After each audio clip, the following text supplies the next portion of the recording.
Komið þið sæl. Við erum velkomin, hjartanlega velkomin á fundum fjármál Apple. Ég heiti Björn Berg, fræðslustjóri VAFÍB og Gísli Halldórsson hér er hlutabréfa sérfræðingur hjá okkur í VAFÍB og við erum svona kannski einhver leita misnota aðstoð okkar með það að halda þennan fund vegna þess að þetta er ekki bara eitthvað sem við vinnum við, heldur eitthvað sem við höfum mjög mikinn áhuga á. Bæði, ekki kannski síst tæknimálin, heldur aðalega fjármálin. Og í dag ætlum við að halda áfram með umræðum Apple sem hófst í fyrra. Í fyrra vor héldum við fund þar sem Haraldur Gunnarsson í fagfjárfestaþjónustu VAFÍB fræddi okkur Steve Jobs. Þar sem hann fór yfir sögu hans, viðskiptasögu hans og þá í leiðinni sögu Apple. Apple, Pixar og svo framvegis. Við ætlum að nálgast efnið í dag aðeins öðruvísi en gert var á þeim fundi.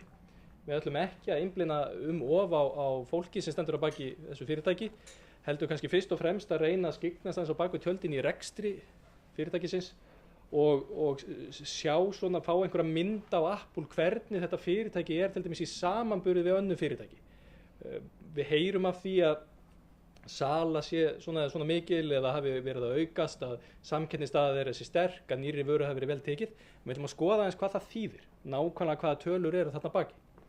Og við ætlum að ræða allt frá hagnað og tekjum yfir í samsetningu vara, hver er að framleiða fyrir þá, hver er þessi nýji forstjóri og hvaða sérþekkingu kemur hann með inn í businessin hjá félaginu og svo framvegis.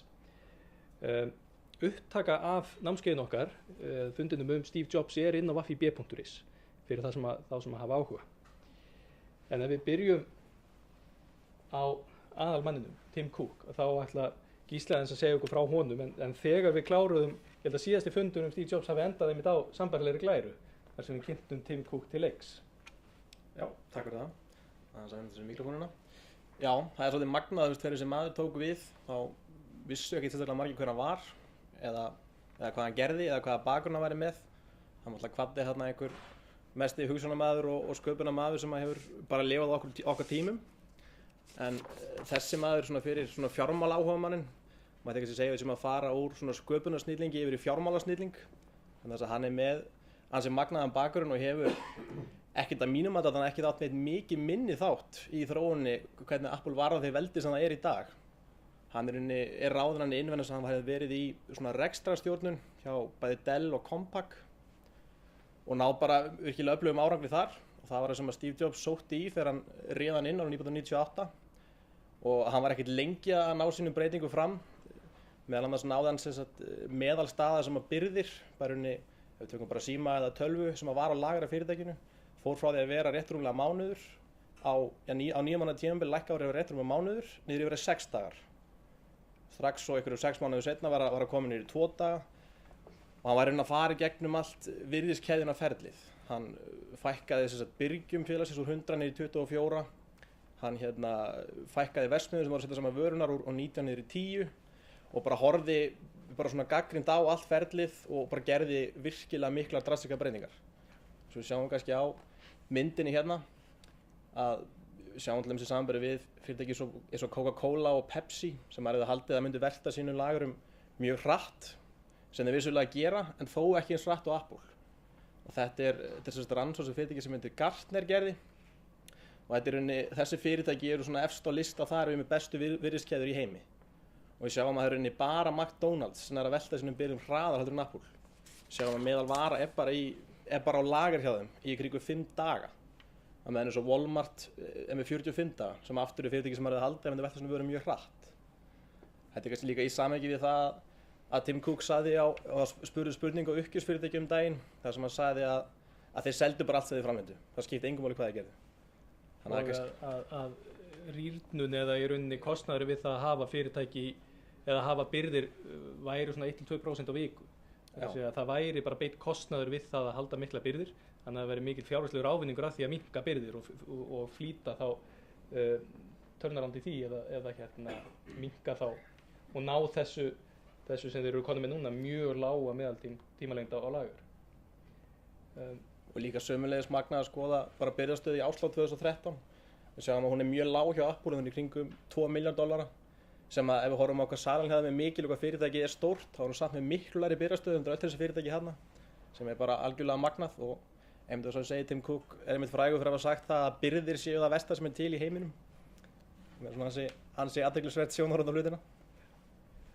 Nú ef við höldum aðeins áfram með fjármálin hjá Apple, það nú ástæðan fyrir því að eignastýring að fjalla tæknifyrirtæki, það vegna þess að við höfum mikinn áhuga á fjármálum og það sem við höfum lagt okkur fram við núna undanförnum misserum og árum það að reyna að skoða fjármála hlið á því sem að mörgum finnst áhugaverð. Við heldum fund núna í síðustu viku, upphæði síðustu viku sem að heitir Hver græðir á íslenskri tónlist. Þar sem við tókum bransa sem að margir hafa áhuga á en vildum skoða betur nákvæmlega hvernig fjármálin eru í því.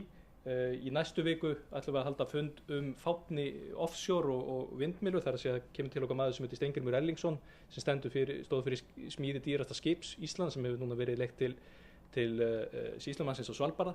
Við ætlum að skoða í rauninni fjármálina bak við þetta líka, hvaðan koma þessar hugmyndir og hvernig svona fjármagna. En varðandi Apple þá er þetta svo áhugavert fyrirtæki vegna þess að þetta sker sig algjörlega úr. Það í rauninni eiginlega engin samanburður. Þetta ekki bara vegna þess að okkur finnst þetta eitthvað flott og skemmtilegt og höfum gaman að útlitinu og nota vörunar, heldur þetta verðmætasta fyrirtæki heims í dag og það eru mjög fáir í þessum sama geira sem eru einhvers staðar nálægt þeim þegar kemur að hagnaði og þegar kemur að marginu, það er að segja arseni vörum. Og hér sjáum við hagnaðin hvernig hann hefur verið að þróast og þrátt fyrir að það hafi kannski verið smá stöðnu núna eða ekki náða að toppa 2012 þá eru þetta alveg ótrúlegar tölur. Við erum búin að umrita þetta í íslenska krónur sem er nálgast 5.000 milljarða króna sem bara hagnaður af fyrirtækinu. Ef við skoðum síðan framleiðina sem líka mjög merkileg þá sjáum við að hagnaðar framleið fyrirtækisins og hún hefur sömuleiðis á sama tíma og hagnaðurinn sjálfsögðu verið að aukast þá hefur hagnaðar framleiðin verið að aukast og núna 20%. Og þetta eru í öllum samanburði gríðarlega góða tölur og þrátt fyrir að bæði hagnaðarmyndir sem við sáum á undan og þessi sýni svona að frá 2012 hafi kannski gefið eitthvað eftir að þá virðist nú samt sem svo að menn sé ekki hafa miklar áhyggjur af þessu þar sem að þessi gríðarlega framleiði sérst ekki neins staðar annars staðar og við ætlum að sýna ykkur mynd á eftir þar sem að við ætlum að sýna ykkur hagnað fyrirtækja í sama geira þar sem að Apple og Samsung sem svona þeirri helsti samkeppnisaðili eru alltaf nærri plánetu heldur en samkeppnisaðilarnir og í rauninni meiri munur heldur en maður hefði kannski haldið. Nú reikningsárið það kannski líka gott að vita það þegar við erum að sýna eins og fyrirmyndinni þegar við sýnum hér árið 2014 þá erum við að tala þeirra reikningsár 2014 sem endaði núna í september. Og þá það samanburðurinn og framleiðin á milli fyrirtækja og inngreina og auðvitað þetta ekki allt saman samanburðar hæft. Hér erum við með tóbaksiðnaðinn og lyfjaiðnaðinn þannig að við setjum þetta svona upp til gamans en hagnaðar framleiðin við sjáum 20% og hún mjög góð miðað við fyrirtæki og aðra geira og Samsung ná þessu ekki en þeir náttúrulega ekki í nákvæmlega sama bransa, þeir eru mjög mikið að framleiða sjálfir af aukahlutum eða þar að segja af vélbúnað má ég að segja og eru náttúrulega líka í ískápum og slíku meðan Apple eru rauninni eingöngu í hönnun og samsetningu.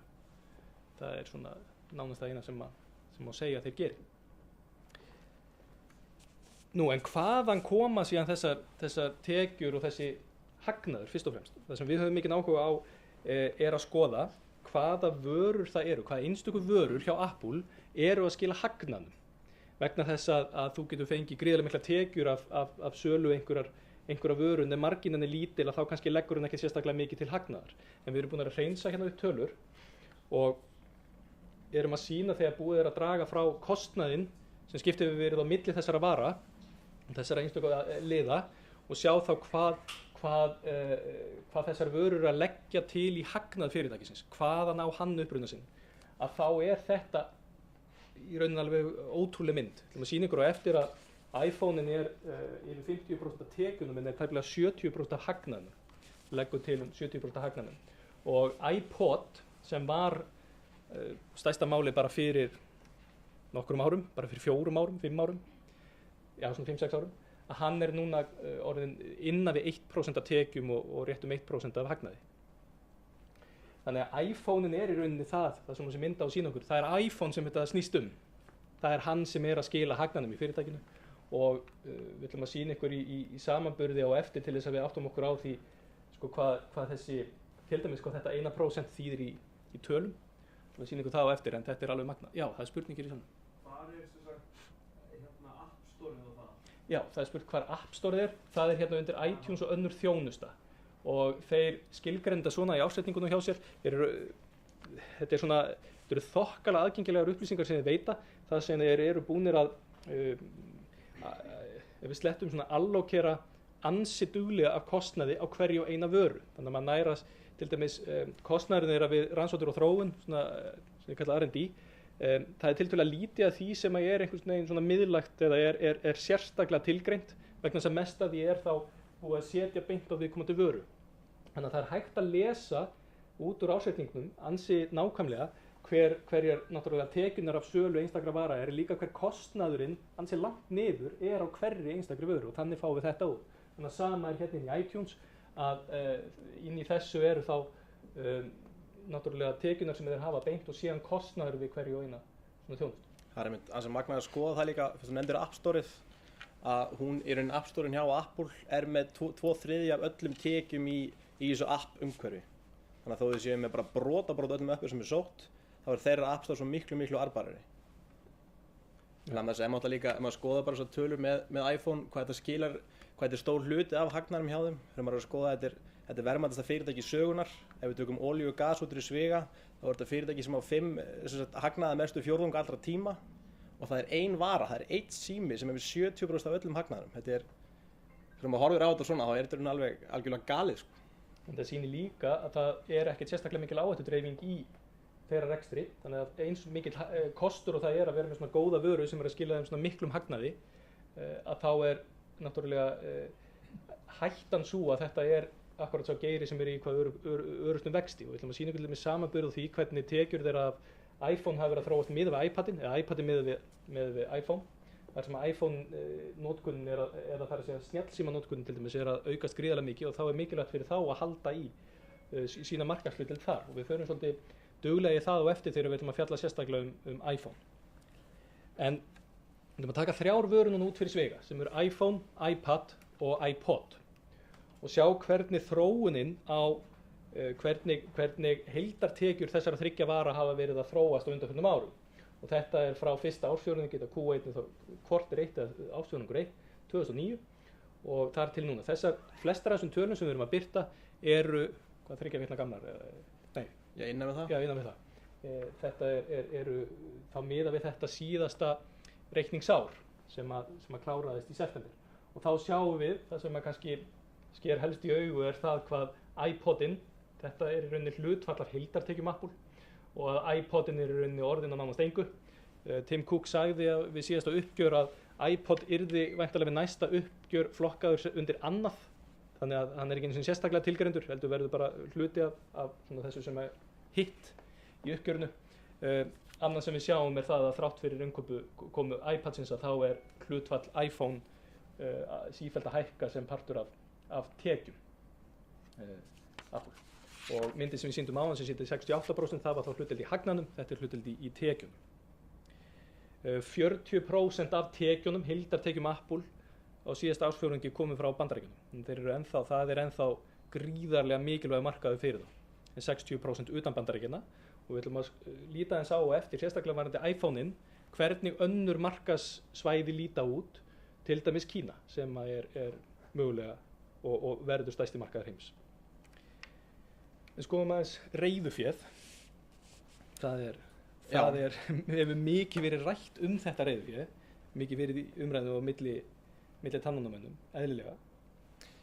Já, þessi mynd í rauninni alveg algjörlega galin. Hún sýnir hvernig reiðuféð þróast, þetta náttúrulega komið í milljarða hérna.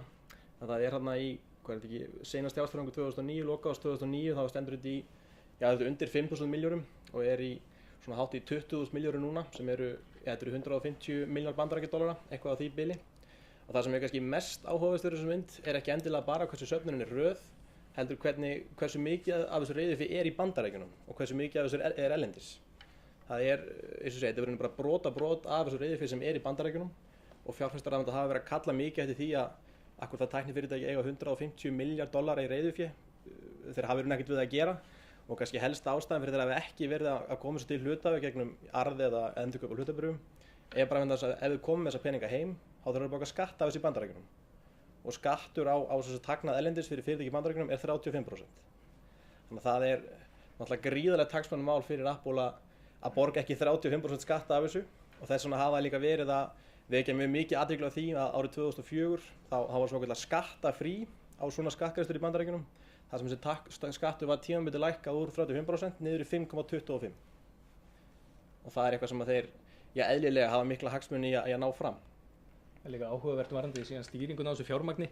Það þarf að stýra þessu, það þarf einhver að halda utan þessa peninga og umfangið er í rauninni stærra heldur en stærsti vogunarsjóður heims.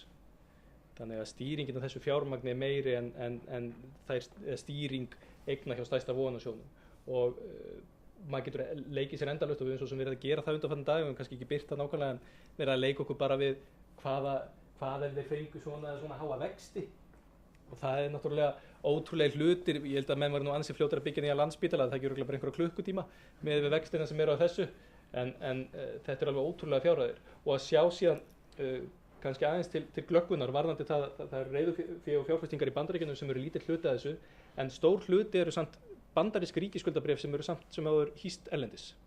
Þannig að þeir eru að fjárfesta töluvert í Bandaríkjunum en eru með þetta þá í hýsingu einhvers staðar annar staðar og auðvitað eru hagsmunir Bandaríkjanna að því að fá þessa peninga heim eru ekki bara þeir að fá skatttekjur, heldur líka bara innspýtingi sem það væri fyrir hagkerfið að fá þessa peninga heim vegna þess að þetta eru gríðarlegi fjármunir og eins og við sjáum á næstu glæru eins og ótrúlegt að það má virðast Bandaríkin eru óhemju stórt hagkerfi, gríðarlega stór og mikið fyrirtæki 10% alls reiðufjár í Bandaríkjunum hjá fyrirtækjum hjá Apple.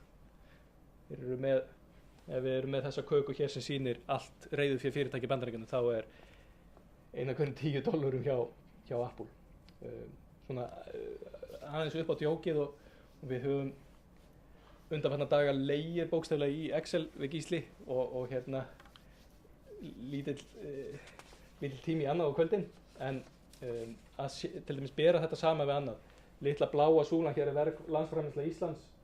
Við héldum hér fund í upphafi ársins sem hét fjármál í fótbolta þar sem við skoðum vandlega fjármálin í fótboltabransanum sem er náttúrulega gríðarlega stór og í sumar meðan HM var birtum við miklar upplýsingar heimsmeistaramótið í Brasilíu og peningahliðina þar og líka heimsmeistaramótið í Rússlandi. Það væri nú ekkert mikið með að sæja allavega á stafnanum hjá þeim eða við myndum bara staðgreiða heimsmeistaramótið í Rússlandi sem að verður mun dýrara en heimsmeistaramótið í Brasilíu sem að var margfalt dýrar, 10.000 dýrar heldur en heimsmeistaramótið í Suður-Afríku. Reiðufé bandaríska ríkisins, þið sjáu bara ef að skattgreiðslan sem að kæmi frá því að taka þessa peninga heim að hún myndi kannski bara tvöfalda reiðufé bandaríkjana. Það síðan sést varla hér að þessi mörgu litir sem eru hér, græna súlan er Marel, appelsínugula súlan er Icelandair, bláa er Össur, gráa er Hagar, svo sem er Regin. Þetta er allur íslenski hlutabréfamarkaður. Og sérst markaðsverðmæti, þetta er ekki reiðufjárstaðan eða slíkt? Nei, þetta er markaðsverðmæti. Þeir getur staðgreitt öll hlutabréfin í íslensku kauphöllinni með þessu hérna, já, með pínur litlum hluta. Þannig að á síðasta fundi þegar við töluðum með Steve Jobs þá var þetta töluvert minni stabbi en þá vorum við að bera þetta saman við allan gullforða Kínverja og Bandaríkjamanna sem var þá bara lítið hluta þessu svo heldur þetta bara að fórum að stækka þannig að það er eðlilegt að það sé mikil umræðan það hvað á að gera við þessa peninga þetta við þekkjum dæmi til dæmis á Íslandi þar sem fyrirtæki hafa skilað miklum hagnaði og þá er alltaf krafa annarkvort á tvennu eitt af þrennu það er það að greiða niður skuldir þeir þurfa ekki að greiða niður skuldir að þeir skulda samókin eitt það er að eyða peningunum í frekari vöxt þeir eru enga þörf á slíku í raunni eða greiða út arð að kaupa sín eigin hlutabréf en það er svona sísta sem að menn vilja er að gríðarlega mikið reiðufé sé látið liggja vegna þess að þeir sem fjárfesta í hlutabréfum og leggja sitt hlutafé inn í fyrirtæki að kaupa hlutabréf gera mun meiri ávöxtunarkröfu en sem nemur eðlilegri ávöxtunar reiðufé þannig að yfirleitt vilja fjárfestar ekki að það sé mikið reiðufé liggjandi í fyrirtækjum og þess vegna hefur verið mikil umræða sem við ætlum að tala um eftir hjá mjög virkum fjárfestum þessum svona allra hörðustu að gera eitthvað við þetta reiðufé og það er svo sem bara ávöxt núna fyrir ekki svo löngu síðan en við ætlum að skoða það eins betur og eftir. Kannski smá innkoma varandi það með að Warren Buffett sem er náttúrulega eitt frægasti fjárfestir í heimi að hann sagði skemmtilega sögu fyrir þessi ekki verið tæplega 2 ár síðan að fyrir að Steve Jobs hafi talað við sig og spurt bara hvað eigum við að gera við þetta reiðufé og hann hafi einmitt listað þessa möguleika eins og sem Björn nefndi áðan og spurði hann svo eigið mikið að reiðufé og hann sagði já og svo spurði eru hlutabréfin ykkar undir verðlög og hann svaraði aftur já, það var gengið í kringu 200 sem að með við eftir þetta splitt væri það kringu 28 þá sagði hann bara að svarið þá bara einfalt þá bara kaupur eigin bréf og tók einmitt myndlíkinguna ef þú ert sannfærður að bréfin séu svona undir verðlög þetta er bara svo að ef þú getur keypt $1 seðil á 80 cent þá er það bara kjara kaup og Steve Jobs fyrir tilbaka og gerir ekki neitt, situr á penningnum og segir að Warren Buffett hafi sagt honum að gera það og væri sammálunum í því. Þannig að þetta er svona kannski dæmi þróskuna í þeim ágættamanni og Tim Cook hafi nú farið aðra leið. Já, þetta er svolítið sérstætt. Þetta er, við svona reiknuðum með við það ef að nýtt sjúkrahús kostar 135 milljarða, það er svona, eins og stærstu tölum sem við höfum heyrt varðið það, þá getur hann staðgreitt 140 sjúkrahús. Jafn stór, spurning hvað er þetta að koma þeim öllum fyrir, en ég myndi gera það. Nú, það sem farið var í staðin fyrir að taka þessa peninga heim, þetta er alveg magna. Yfirleitt er það nú þannig ef að fyrirtæki svo Össur sem að skila hagnaði hefur notað hennar hagnaði yfirleitt í að vaxa, kaupa aðra aðila eða í mikla þróun á vörum þegar að þeir fóru að safna smá reiðufé og mikill hagnaður að rekstri og stóð ekki til að eyða þeim peningum í slíkt og þá greiddu þeir út arð og gera það náttúrulega bara með reiðufénu, það er eðlilegt að gera það. Apple gerir það ekki vegna þess að það var mun dýrara fyrir þá að taka þessa peninga heim og greiða út arðinn heldur en að taka bara lán fyrir arðgreiðslunni og það er það sem þeir gerðu. Og þetta er einhver sérstakasta lántaka sem maður þekkir. Hér erum við með eina útgáfu, þetta er í eitt skipti upp að síðasta árs. Já, þetta er mitt síðasta ár held ég. Mitt síðasta ár. Og þetta er stærsta einstaka skuldabrúka hjá fyrirtæki í sögunni. Og þetta er sem sagt ein skuldabréfaútgáfa. Þessi skuldabréfaflokkur er orðinn $30 milljarðar. Þannig að þetta er þetta eina skipti, bara ein útgáfa á móti samanborið við það að öll íslensk ríkisskuldabréf og ríkisskuldabréfamarkaðurinn íslenski er gríðarlega stór. Langstærstu hlutdeildin í íslensku kauphallarinn eru bara ríkisskuldabréf. Þá er það ekki nema $7 milljarðar bandaríkjadollara á móti 17 sem þessi eina útgáfa var. Það sjáum við stærðina. Og kjörin, þeir gáfu núna bara daginn út skuldabréf í evrum og vextin á þeim skuldabréfum 1,32%. Það eru lægstu vextir sem fyrirtæki við þurft að borga. Sambærilegu markaði. Og við berum saman við þetta er ekki alveg sambærilegt við bandaríkjamarkað og í króna því þetta er ekki sömu mynt. Þjóðverjar þar hefur krafa lækkað mjög mikið undanförnu, við komum niður í 0,8% núna en var svona svipuð róli. Ágætt, þess að ég ekki aðeiglega þetta eru fyrir Bandaríkjan, Ísland og Þýskaland þá er þetta bara 10 ára bréf en í tilfelli Apple þá er þetta annars vegar 8 ára bréf og 12 ára bréf meðaltalið af því. Já, við tökum meðaltalið þar. Og það er almenna venjan að fyrirtæki borgi álag á ríki en Apple virðist ekki alveg vera á þeim grössum. Akkurat.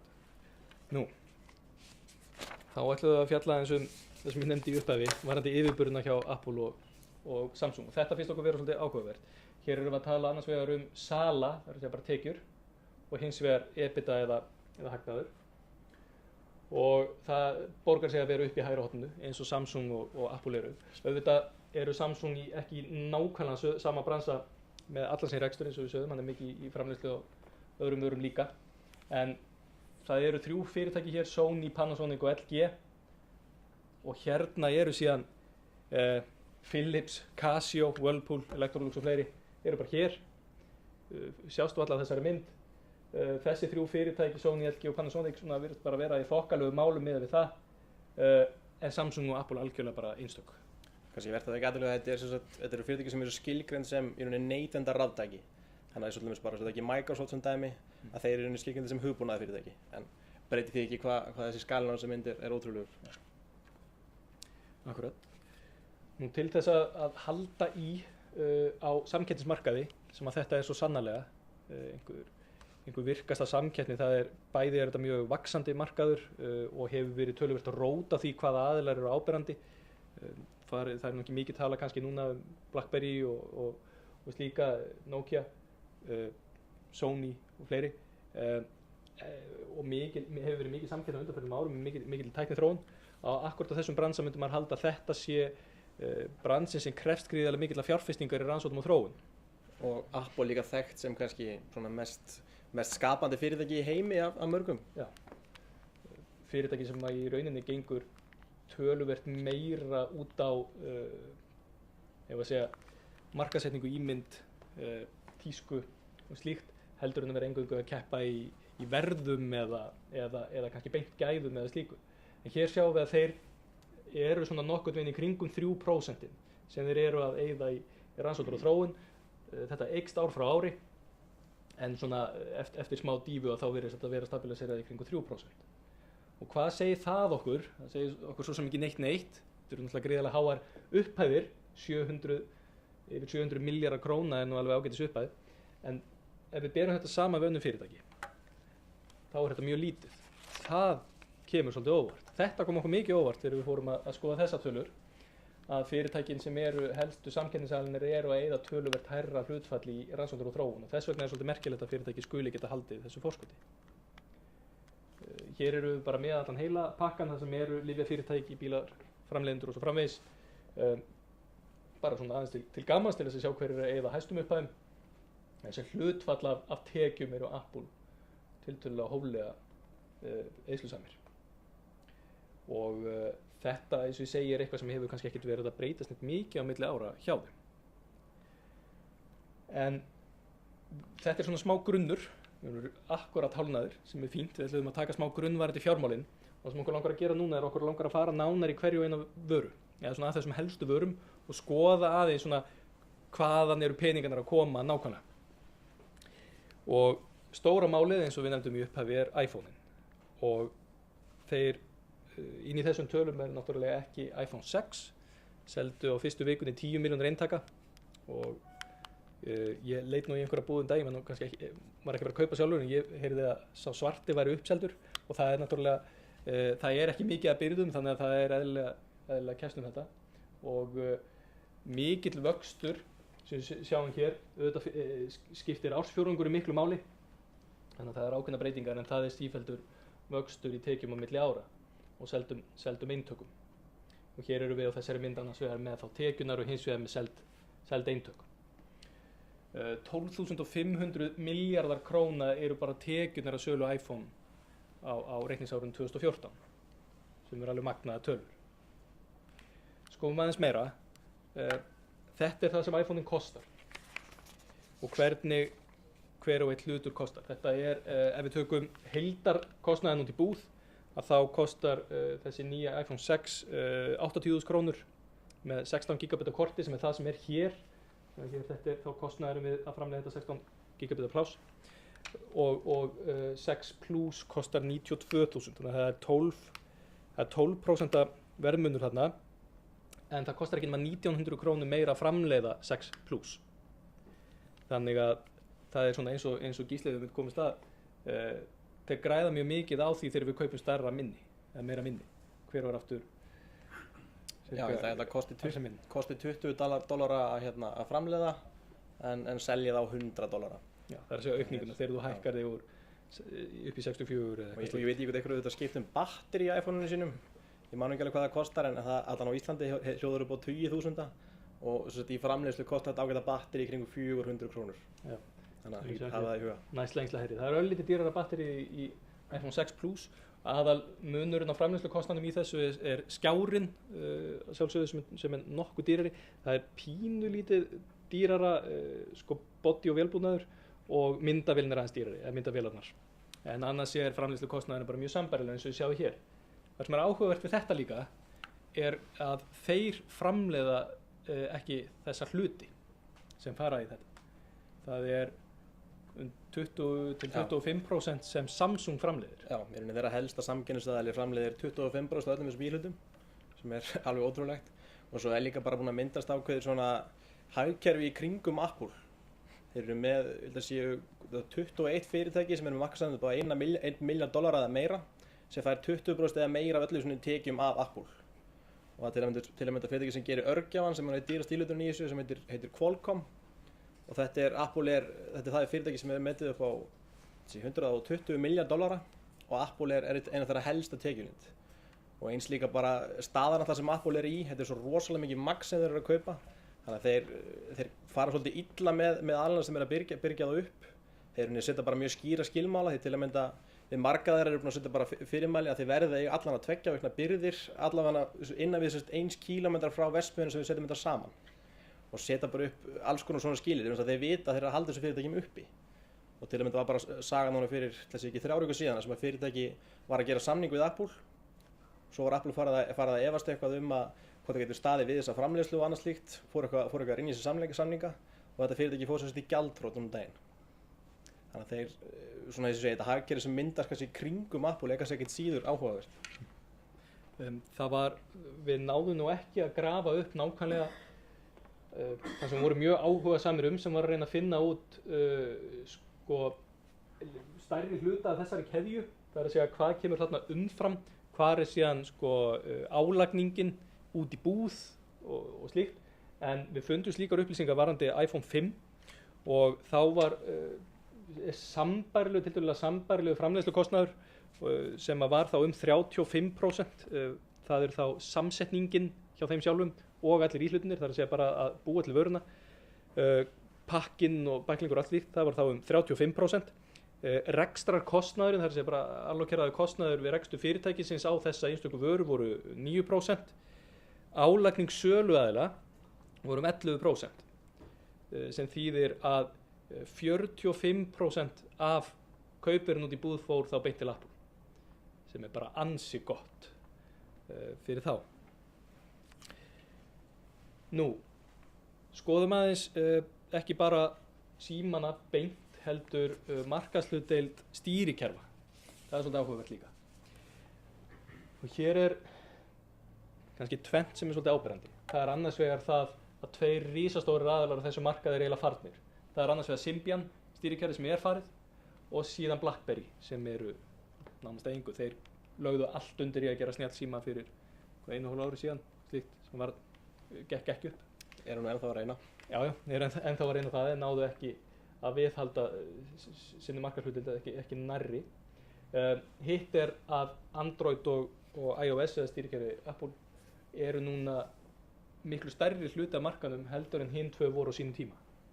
Þannig að þetta er ekki, það er oft verið talað það að það sé mikil áhætta í þessum bransa vegna þess hvernig þessi skipting getur orðið, en þessi 2 aðilar, Research in Motion og Symbian, náðu aldrei þessari sömu markaðshlutdeild saman og Android og iOS eru með núna. En við sjáum það að vöxturinn hjá Apple er ekkert gríðarlega mikill á þessum tíma, þráttur að tekjurnar hafa aukist mjög mikið. Og það er vegna þess að snjallsíminn sem slíkur hefur verið að færast neðar í verði. Það er að segja að það er mun stærri hópur fólk sem kaupir snjallsíma og vöxturinn hefur líka miklu leyti verið á þessum ódýrari símum og þar er Apple ekki. Og það er eitt lykilatriði í rekstri Apple þegar við skoðum það að Apple er ekki að keppa í verðum á ódýrari enda skalans. Það er ekki verið að keppa við þá Android síma sem eru seldir mjög ódýrt, heldur er eingöngu verið að selja dýra síma og þar eru þeir mjög sterkir. Þannig að þrátt fyrir, við getum í rauninni líka litið á þessa mynd þannig, þrátt fyrir að gríðarlega stór hluti fólk sem áður keypti ekki snjallsíma sé að gera það núna, að þá halda þeir sinni markaðshlutdeild í heildinni, sem er ansi mikið. Ef við gefum okkur það að þeir fyrstu inn á markaðin voru þeir sem höfðu peninga til að kaupa dýru síma.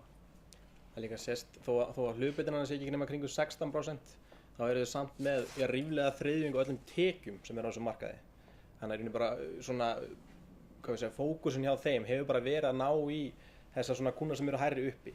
Þeir alltaf munu eiga erfitt með að selja þegar meðal söluverð er rétt undir $600 og það er ekkert fyrirtæki sem er nálægt því. Samsung er rétt undir $300 línunni og þeir eru svona, já, í öðru settur sem staðið með núna og flestir aðrir, og ég tala ekki þess að kínversku framleiðendur, eru bara í kringum $100–150. Þeir eru bara að horfa á allt aðra kúnna. Þannig að jafnvel þó við séu ekki með 80% markaðshlutdeild, þá eru þeir að fá svona arðbærustu viðskiptunum til sín, sem er náttúrulega skiptir mjög miklu máli. Akkurat. En til þess að sjá síðan hversu tryggir notendurnir eru, að það var svolítið áhugavert að skoða hvernig skipti eru, þar að segja þegar fólk skiptir síma, og við þekkjum þannig varðandi iPhone að það eru margir sem að verða eignast af næsta vegna þess að hann er orðinn örlítið léttari og aðeins betri myndavél og og þrátt fyrir þessi gríðarlega dýr vara, og þetta er náttúrulega eitt sem er lykilatriði í þeirra rekstri að fá þessa skiptingu eða fá þessa endurnýjun. Og það var gerð rannsókn á því hvaða síma fólk keypti næst síðast, það er að segja hvaða síma áttur síðast, það er hérna lóðrétti ásinn, og svo sjáum við sem sagt lituðu súrurnar eru þá hvaða síma skiptir í. Þannig að síðast þegar þú gerir breytingu og þú áttir Apple síma, hvaða síma keyptir þið næst? 76% keyptu sér aftur Apple síma. Og við erum búin að merkja hér inn að þessar prósentutölur eru þá sem sagt þeir sem að keyptu aftur sama síma. Þannig við sjáum að til dæmis hjá Sony að þá eru 24% þeirra sem áttu Sony síma síðast, þeir keyptu sér aftur Sony síma, en flestir virðast hafa farið úr Sony yfir í Android síma, yfir í Samsung síma. Og þetta er merkilegt vegna þess að þetta sýnir okkur að sterkasta tryggðin á þessu markaði hjá Apple. En hún er líka ansi hreint sterk hjá Samsung, þessum 60% keyptu sér aftur Samsung síma. Og þetta er náttúrulega það sem að skiptir mjög miklu máli varðandi áætlanir langt fram í tíman, það er að geta treyst á það að vera með diggan hóp viðskiptavina sem heldur áfram að versla við þig. Nú, Kína er mjög dýrmætur markaður, getur orðið það, og þar hefur verið mikil breyting á undanförnum árum. Þetta næri ekkert lengur aftur en til 2010 og sjáum við hlutfall seldra síma í Kína sem eru þá snjallsímar. Fer úr því að vera rétt rúmlega 10% hérna 2010 upp að það verið yfir 80% núna 2013. Og þannig að 8 af hverjum 10 símum sem seldir eru í Kína eru snjallsímar. Auðvitað er stór hluti af þeim þessir ódýru símar, en Apple er að taka einhvern hluta. Og þá veltum maður fyrir sér, sko, hvernig ætli þessi skipting sé?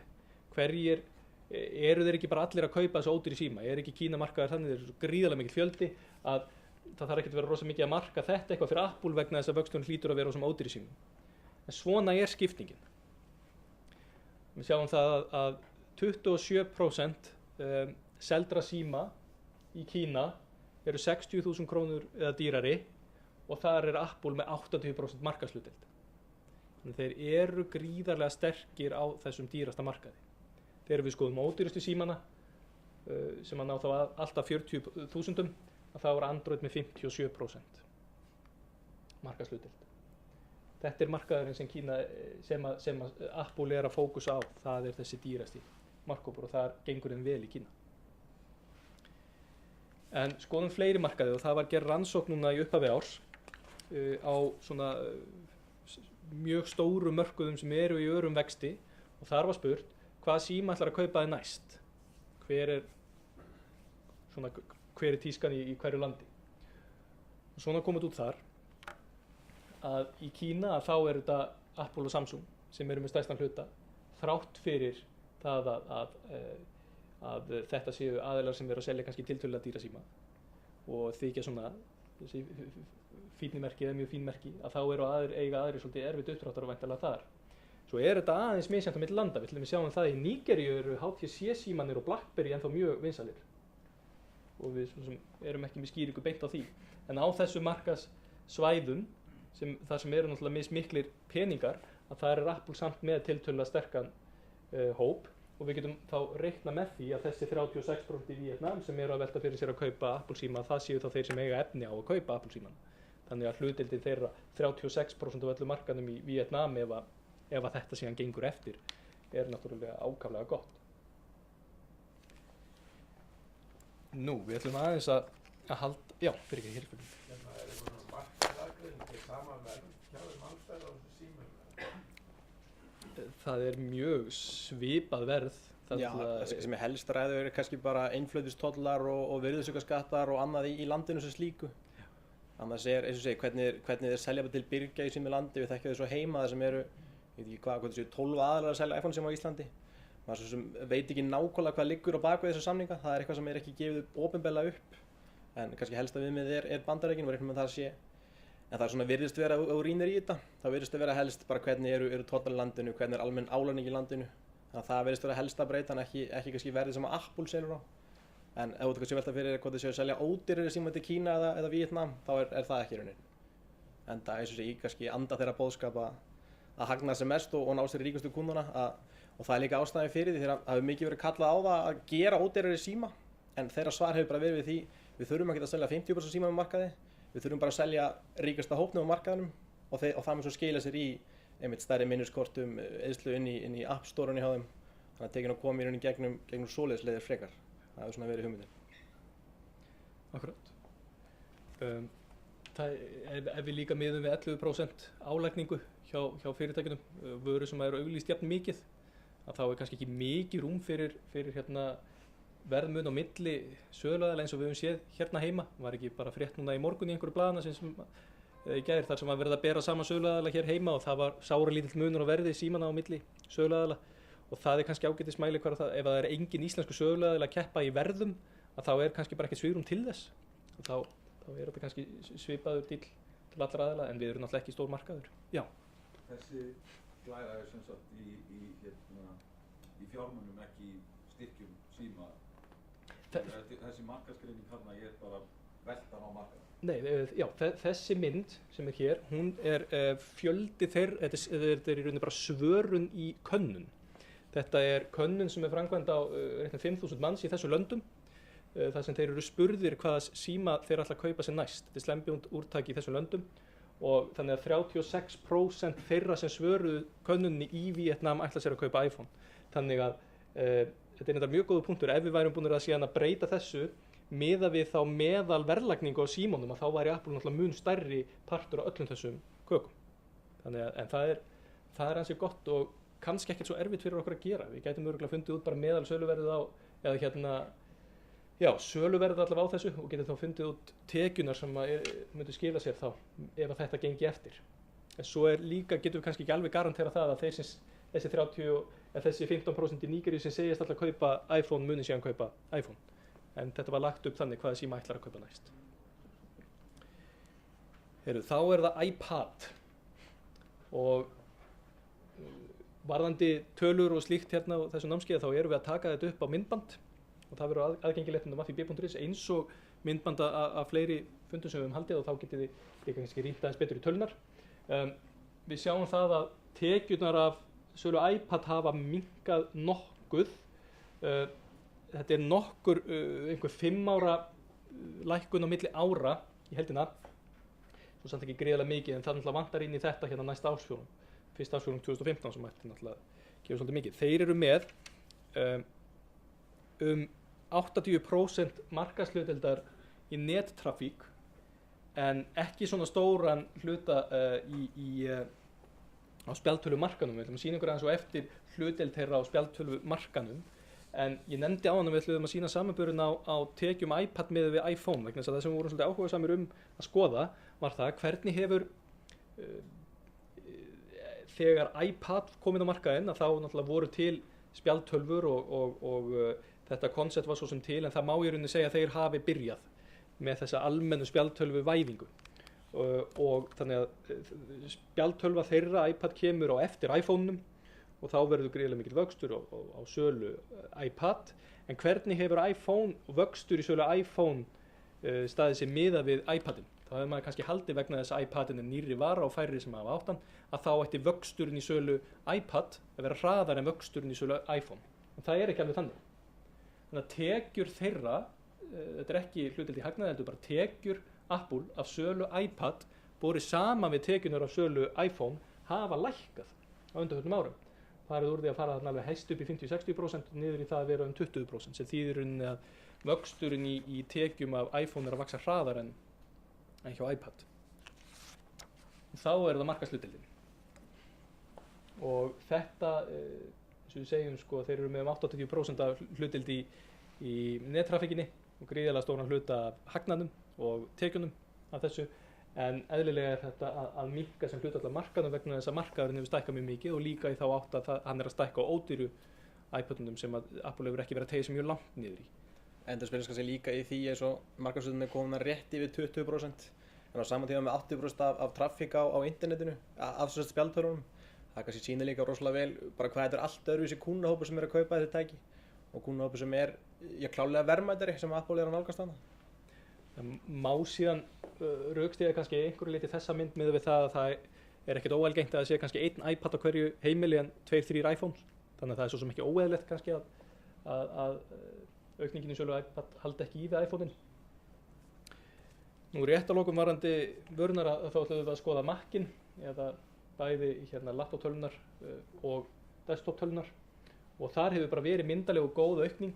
Þetta eru náttúrulega gríðarlega hátt verðlaðar vörur sambærilega markaði sérstaklega desktop-tölunar en tekjunar og hagnaðurinn þessu bara verið ljómandi góður og þetta er ekki afgerandi partur af tekjum félagsins en samt mjög mikill 800 milljarðar króna þarna lok síðasta ársfjórðungs.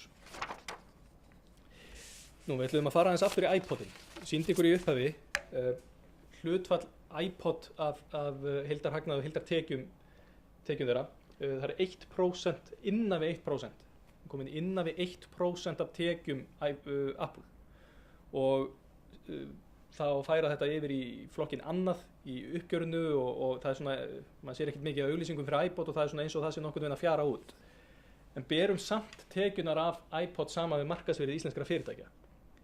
Þetta eru bara tekjurnar af iPod síðasta ári miðað við markaðsverðmæti nokkra íslenskra fyrirtækja. Þetta er enda miðað við markaðsverðmæti 2012. Já, þetta eru líka tekjunar sem er ekkert minni starri en þar og þetta er náttúrulega svo ég sjá að þetta er þetta stærstu fyrirtæki landsins sem eru annars samankomin samanborið við einhverja litla auka vöru hjá Apple. Akkurat, náttúrulega miðað við tekjur þessara fyrirtækja. Þannig að það er samt mikið upp úr því að hafa svona okkar mælikvarða að selja iPod.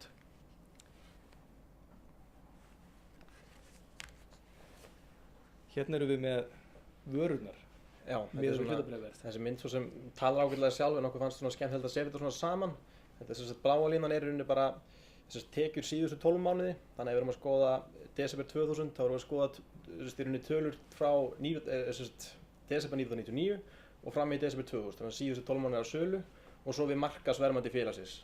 Það er svona gaman að skoða þessu samhengi eins og við sjáum fyrir iPodinni fyrst að koma og iTunes Store að koma, þá var þetta samt eitt stærsta fyrirtæki í heimi, það vissi alveg hvað þetta var, menn vissi hvað Steve Jobs var, kannski ekki jafn mikið og var 2006-07 en samt sem að þetta var mjög stórt fyrirtæki og fyrir skoðum þessu samhengi og sjá að þetta er bara eitthvað djók. Þetta sést varla einu sinni.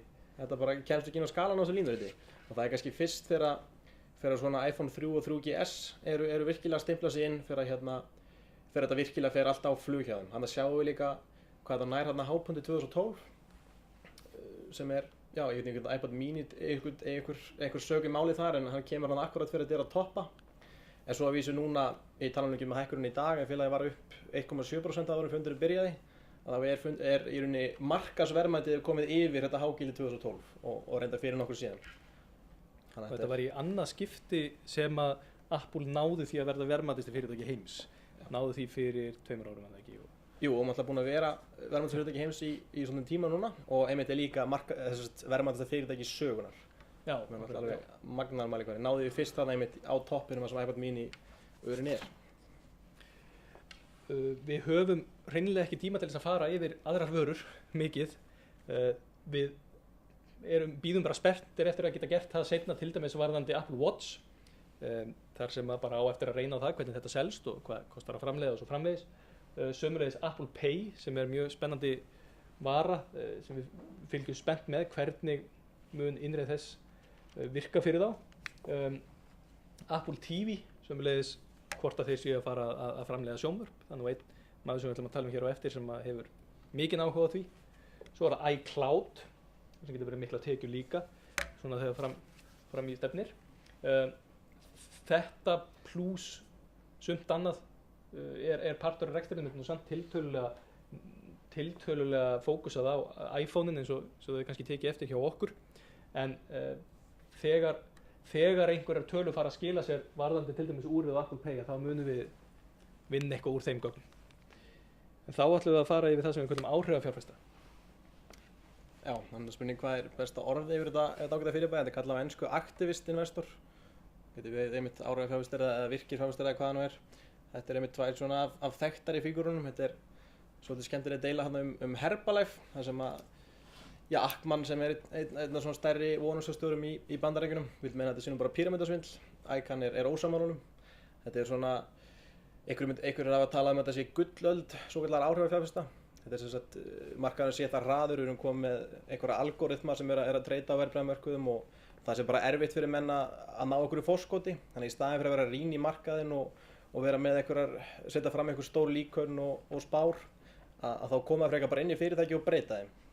Og það er eins og mjög dæmi þetta, það er til að mynda, nýlega kom fjárfestir með stóra stöðu, ég man ekki hvað hann heitir akkurat núna, en hann kom sérst inn í Pepsi og vildi skipta þið niður í 2 fyrirtæki, annars selur mat og hitt selur drykk. Annars líka Carl Icahn sem einmitt þarna vinstra megin á myndinni, hann fekk eBay til að skipta PayPal út af fyrirtækinu. Hann fekk líka HP til að skipta sig niður í 2 mismunandi einingar, önnur sem fókusar á einstaklinga og hitt yfir á fyrirtækið. Hann er búinn að vera svona þessi stemning er búinn að vera rosalega afgerandi. Og annað dæmi sem á næstu glaði er fyrirtæki sem heitir Durnham Restaurant sem rekur meðal annars Olive Garden. Það var vonunarsjóður sem heitir Starboard sem gaf út 300 blaðsíðna skýrslu hvernig þetta standa betur í rekstrinum. Þessi mynd er úr þeirri ágætu kynningu. Það voru mjög svona pælingar sem náðu mjög djúpt niður. Mjög sérstakt að eiga í fyrirtæki og tala alveg ofboðslega illa matinn þeirra sem að var gert. Hvað var þetta aftur löng skýrsla sagði? 300 blaðsíður. 300 blaðsíður, já. Og einmitt voru með mjög sterkar skoðanir í því að þetta hætta salta vatn sem þeir sjóða pasta í.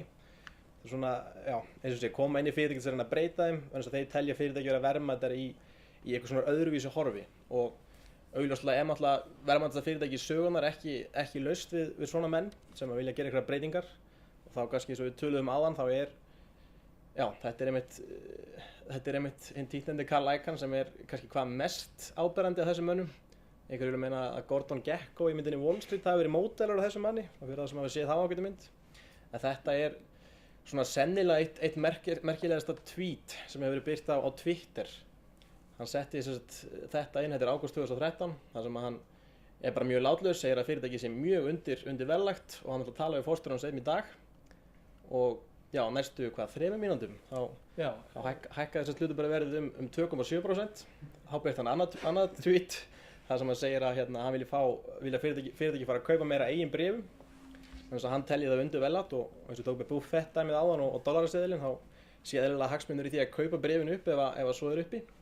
Og hækkaði held í 5 mínútum eftir þetta tíð var þetta komið upp í 4,5%, sem er, ef við fyrir í krónur, er eitthvað rúmlega 2000 milljarðar, sem er töluvert stærri en landsframleiðsla á Íslandi. Þannig að þessi einu Twitter skilaboð hjá áttræðu manni hækkaði verðmætasta fyrirtæki í heims tæplega 5%, sem er ansi ótrúlegt. Og þetta er svolítið sérstök hegðun, vegna þess að auðvitað það þannig að fjárfestar og áhrifamiklir fjárfestar í fyrirtækjum að þeir reyna að hafa áhrif á því hvernig fyrirtækið er rekið, en það er kannski ekki algengt að þeir fari á svona persónulegan fund með forstjórunum og fari svo bara beint á Twitter og segja eitthvað fór fram þeirra á milli á þessum fundi.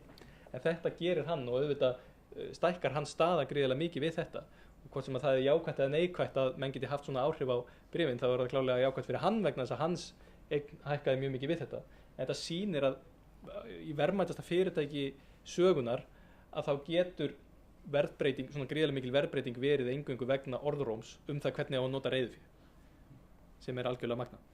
Og það er einmitt, eins og segið, Steve Jobs vildi ekki hlusta á Warren Buffett, en Tim Cook virðist eitthvað hafa hlustað á bæði Carl Icahn og Ackman sem hefur líka, og David Einhorn líka. Þannig að flestir stærstu erum alltaf með stöðu í Apple og þeir hafa verið mjög lengi verið að berjast fyrir því að þeir gera eitthvað við þetta reiðufé. Og það er einmitt það sem að Tim Cook hefur verið að gera, bæði allt það sem hann hefur verið með í Bandaríkjunum hefur að miklu leyti farið í, bæði arðgreiðslur og endurkaup á bréfum, og sömuleiðis alltaf með þessa skuldabréfaútgáfu, hún alltaf var, hennar fjármagn fór bara beint í svona aðgerðir, og þeir nýlega voru að stækka þennan pakka hjá sér upp í 130 miljard dollara, sem er búin að skiptast í 90 miljardar því eiga að vera arðgreiðslur og þá 40 miljardar í endurkaup á bréfum, og svo átti hann að renna loku undir árið 2015, en það var einmitt þessi ágæta maður fór aftur á Twitter á dögunum, ætla að segja ekki rúmlega mánuði síðan, þar sem hann gaf út birti opinberlega verðmat, þar sem hann vildi nú meina að hlutabréf ætti að vera í kringu 200 og að fyrirtæki ætti að gefa svo sannarlega vel í að kaupa eigin bréf aftur. Þannig að þetta er svona gaman að fylgjast með stærstu fjárfestum í heimi, stærstu fyrirtækjum í heimi og þeir að rífast opinberlega á Twitter. Það er svona ansi merkilegt, eitthvað sem við sáum ekki fyrir einhverjum árum síðan. Akkurat. Við erum eiginlega bara akkurat á mínútunni eins og við reyndum að vera, en trúið okkur við geta gert miklu meira vegna þess að gögnin varðandi Apple og sérstaklega fjármálin hjá Apple eru náttúrulega gríðarlega mikil. Fyrir þá sem að hafa mikinn áhuga á þessu, að þá, eins og ég nefndi, að þá erum við ekkert endilega hættir varandi umræðu þetta. Það var mjög gaman að skoða á sínum tíma hvernig Apple var til og þróun á félaginu alveg að dauðdaga Steve Jobs. Núna hefur fyrirtæki breyst náttúrulega einhverju leyti þar sem var ákveðið aðalsmerki á fyrirtækinu var að vera með mjög litla vörulínu. Það er spurning hvort að þeir fari núna að útvíkka þetta. Það er loksins komið úrið sem allir höfðu beðið eftir. Nú er spurning hvort að sjónvarpið komi. Carl Icahn, þessi sami maður, hefur einmitt talað það að hann vilji sjá svona sjónvarp. En við svo sem vitum ekki. En þetta er svona allt og sumt. Það er meiri epla að baka til, vona ég. Er einhverjar spurningar í lokin? Já. Þú talar að Apple sé verðmætasta fyrirtæki í heiminn. Er ekki Google verðmætasta fyrirtæki í heiminn? Nei, þeir voru það á sínum tíma en það hélt yfir bara í mjög skaman tíma og Apple er núna, ætli sé ekki að detti það að vera tvöfalt verðmætari en Google í dag. Ekki langt frá því allan. En hvað með Alibaba? Alibaba var stærsta skráning sögunar. Gríðarlega stór hlutabréfaskráning en ekki nærri eins verðmætt fyrirtæki. Nei, ætli sé ekki með kringu þriðjung. En ef þeir halda áfram sínum vexti þá geta þeir hæglega orðið að einhvern tímann, það er alveg ljóst. Það er líka svo sem sýnir Alibaba og stærðunar sem að sjokkeruðu menn náttúrulega miklu leyti varandi skráninguna þar að sjá hvað þessi kínamarkaður er mikilvægur, hvað hann er stór og mikil. Og það er nú ástæðan fyrir því að við vorum að eyða einhverjum glærum í það að tala eingöngu Kína. Það er vegna þess að þar eru þeir með 80% markaðshlutdeild á dýrustu símunum. Og ef að vöxtunum verður mikill áfram þar þá er þetta markaðsvæði svo ofboðslega stórt. Og við vildum sérstaklega skoða þetta Kína, Indland, þessi markaðsvæði. Að ef þeir ná að halda mikilli markaðshlutdeild á dýrustu símunum að þá náttúrulega heldur þetta bara áfram svona ef að þeir eru að taka 45% af verðin út í búð. Það var spurning hérna líka, já. Það er með útreikningu á hagnað á sölu iPhone. Já. Var það bara með að við velbúnað eða App Store og auka hluti og annað? Varðandi sölun á iPhone og þá var hagnaðin á þeim að þá var sérstaklega verið að tala í tekjunum er verið að tala tengdarvöru líka. Það er að segja þegar Apple birtir uppgjör sem þar sem sérstaklega er verið að tala hverja vöru, bæði hvað var að kostnað og varandi tekjur, að þá er verið að tengja þá tengda aukahluti við. Þannig og það er alveg umtalsvert. Hulstur og slíkt svona aukahluti sem þeir eru að selja eru náttúrulega tiltölulega dýrir miðað við hérna framleiðslukostnað og það er að vega alveg þokkalega þungt. Við fórum ekki nógu nákvæmlega í það til þess að geta sérstaklega brotið það niður. En það er samt góða punktur hvort við ættum ekki bara að henda upp slíkri mynd. Og það getur bara verið, við ætlum að vinna síðan úr þessum gögnum aðeins áfram. Við munum búa til sérstaklega upplýsingamyndir Apple sem við ætlum að setja inn á Facebook síðu okkar. Og við skulum bara skoða það sérstaklega varðandi munin á hreinlega sölunni af einstökum símum og síðan aukahlutum símanna. Við getum örugglega tekið það sérstaklega út. Það er framhald af því ef Samsung er 25% íhlutum í virðiskeðjunni og það er þetta strangar kröfur til þeirra sem eru að framleiða íhlutum. Hvernig sætti Samsung sig við það með að við samskipti þeirra í réttarsölum og annað það?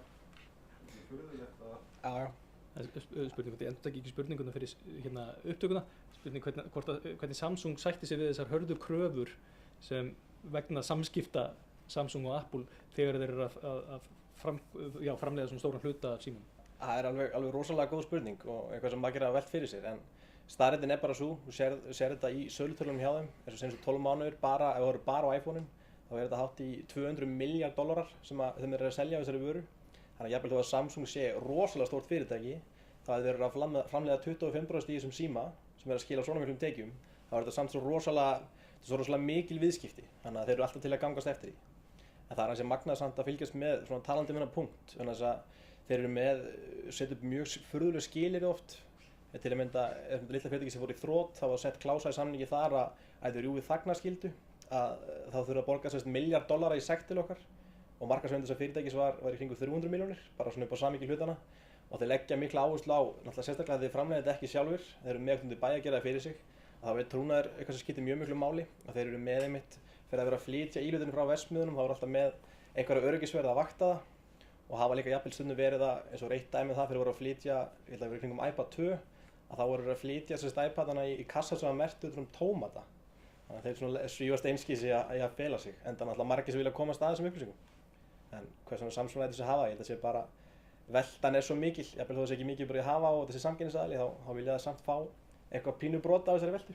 Sem hlutfall af markaðshlutdeild Já, í raun og veru. í rauninni. Já, og Er þetta skjár og veit ég hvað í? Þetta er í rauninni, þetta er aðalega tengt minni, sem sagt, ekki harður sem sjálfum heldur svona ákveðið eitthvað minni sem alltaf að ræsa síman og slíkt. Þetta er mest með svoleiðis ílutir. En það er annað sem ég var að spá í, að Sara og Dell voru mjög ábyrgandi í kennslu og framleiðslu og birgðastjórnun fyrir hrun og Tim Cook virðist vera með sama skipulag og var hjá Dell varðandi þessara aðfangakeðju. En hann var ekki svona ábyrgandi, það bara vissi ekki hver að var. Já, hann hefði ekki verið, Kennslubókunum. nei, að Tim Cook hafi ekki verið mjög áberandi. Nei, ég held að það hefði líka bara sýnt sig, sko, þegar hann tók við sem forstjóri, að það var engin sérstök flugveldasýning, sko. Það var ekki, umræðan var ekki, heyrðu, þessi hérna Golden Boy er að taka hérna við fyrirtækinu. Það var ekki mjög þekktur maður, en síðan þegar maður fer að skoða betur, þetta er svona eins og, þetta er kannski ekki ólíkt bara þegar Medvedev tekur við og veit enginn hver hann er, en síðan þegar menn fara að skoða hvaða gæi þetta er, bara svipað með Tim Cook, þegar maður skoða hvað hann hefur gert og hvaða maður þetta er, að þá er þetta náttúrulega alveg ofboðslega impressive hvernig að maður sem er kannski hefur náttúrulega gríðarlega góðum árangri í birgðastjórnun, að hann sé taki við af manni sem var svona hugsjóna forstjóri. Bæði er náttúrulega verið að algjörlega breyta, sem náttúrulega gríðarlega áhætta, að breyta af manni í brúnni, en þá eru menn líka að pæli hvort að það sé John Ive sem er kannski að miklu leyti að sína því hlutverki sem að Jobs var með varandi hönnun og slíkt. En þetta er alveg rétt, þetta er áhugavert. Fyrir sér sko ákveður John Ive segir ekki meira sem sagt iPhone, Apple, frekar en Tim Cook. Akkurat.